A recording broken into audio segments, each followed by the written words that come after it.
What's going on, everyone? It's time for another slasher horror film review. Today we're going to talk about Jason X, the last Friday the 13th film that I haven't reviewed yet.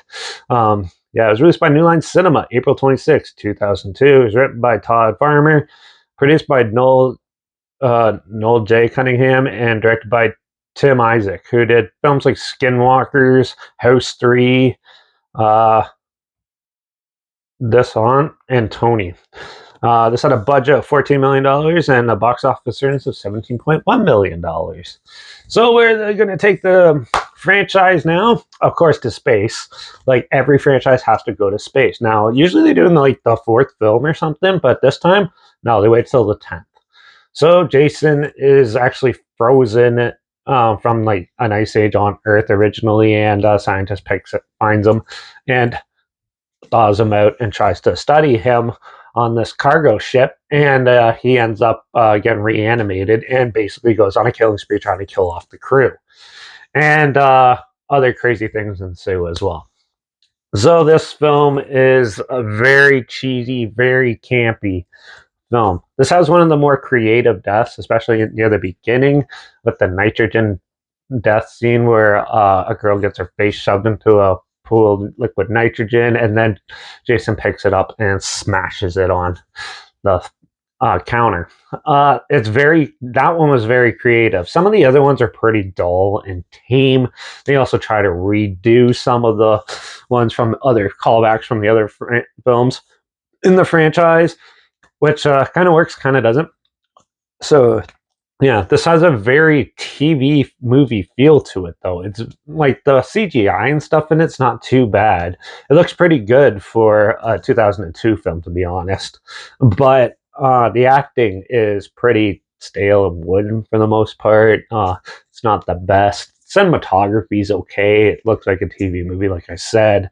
The practical effects in it, most the gore effects and stuff look pretty cool and good, but like the sci-fi like CG stuff was kind of cheesy and stuff like that.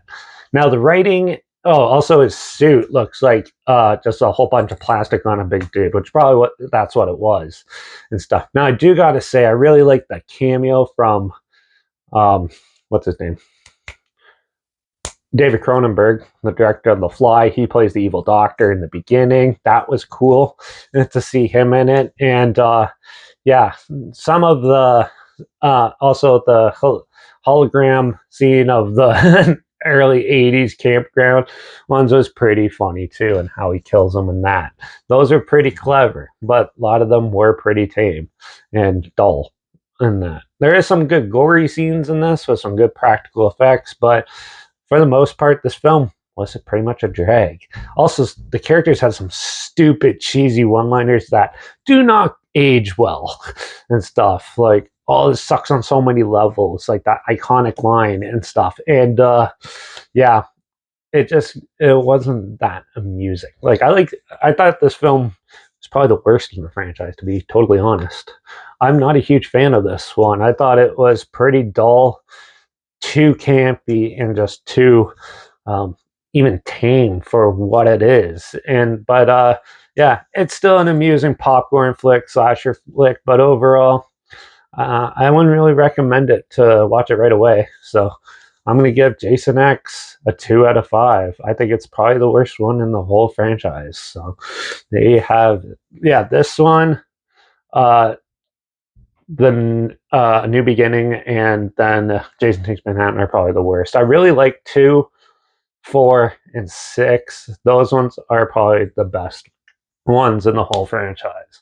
So yeah, I finally finished the Friday the 13th franchise. So yeah, but if you want to check out Jason X, I'm not sure where it's streaming or anything like that, so I'll at least link the trailer down below so you can check that out. So make sure you check out my Instagram, that's linked down below. It's where I post clips of films and review in the future on the story. I usually put the film title in there and some history thing in there as well.